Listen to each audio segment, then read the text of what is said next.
चुनावी गर्मी बढ़ने के साथ इस बार मौसम की गर्मी भी बढ़ने का अनुमान है। यह हम नहीं कह रहे, ये कहना है मौसम विभाग का। फिक्र इस बात की है कि कहीं चुनावी गर्मी पर मौसमी गर्मी भारी ना पड़ जाए। इस बार चुनाव 1 अप्रैल से 1 जून तक होना है।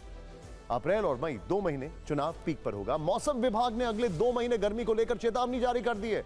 मौसम विभाग का अनुमान है कि इस बार अप्रैल से जून तक प्रचंड गर्मी पड़ेगी। मौसम विभाग के मुताबिक अप्रैल में देश के ज्यादातर हिस्सों में अधिकतम तापमान सामान्य से ज्यादा रह सकता है। मौसम विभाग का कहना है कि इस बार लू ज्यादा दिनों तक चलेगी। आमतौर से लू के थपेड़े 4 से 8 दिन चलते हैं, लेकिन इस बार लू 10 से 20 दिन तक चलने का अनुमान है। यह लू को चुनाव क्यों पसंद आ रहा है? मौसम विभाग का अनुमान है कि गर्मी का सबसे ज्यादा असर मध्य भारत और पश्चिमी हिस्से पर होगा। अप्रैल महीने में ही गुजरात, महाराष्ट्र, उत्तर कर्नाटक, ओडिशा, आंध्र प्रदेश और पश्चिमी मध्य प्रदेश पर लू का कहर बरसेगा।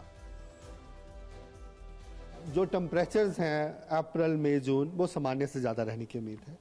जब टेम्परेचर सामान्य से ज्यादा रहेंगे, उसके साथ जो हीट वेव का प्रोबेबिलिटी है वो भी थोड़ा हायर साइड रहेगा। तो इसलिए पीपल शुड नीड प्रिकॉशंस। और सिमिलरली अगर अप्रैल की बात करें तो अप्रैल में भी ऑलमोस्ट सिमिलर सिनेरियो है कि जहां भी टेम्परेचर सामान्य से ज्यादा रहने की उम्मीद है। और अगर मैं आने वाले दिनों की बात करूं, मैं जो सैटेलाइट के माध्यम से बताऊंगा, जो स्पेसिफिकली पिक्चर के माध्यम से, इस समय Odisha, Jharkhand, West Bengal, east India में जो टेम्परेचर्स हैं, या कोस्टल आंध्र प्रदेश में जो टेम्परेचर्स हैं वो सामान्य से ज्यादा है, 2 से 3 डिग्री अबव नॉर्मल से। तो क्या यह समझा जाए चुनावों के लिए नेताओं को जनता को और जनता को इंद्रदेव को मनाना पड़ेगा?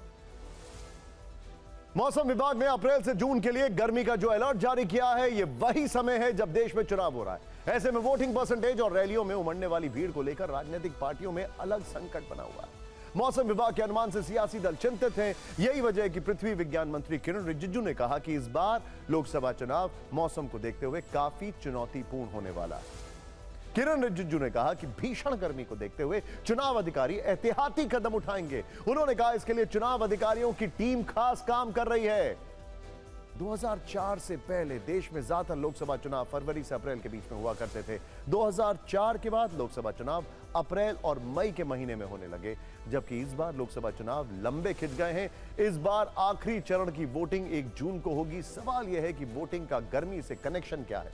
पिछले लोकसभा चुनाव में वोटिंग परसेंटेज के आंकड़ों को देखें तो शुरुआती चरण में मतदान प्रतिशत ज्यादा था। जैसे जैसे गर्मी बढ़ी, इसका असर अगले चरण की वोटिंग पर दिखने लगा। 2019 में पहले चरण में 11 अप्रैल को वोटिंग हुई, 69.43% वोट पड़े। 5वें चरण में वोटिंग 6 मई को हुई, तब भीषण गर्मी थी।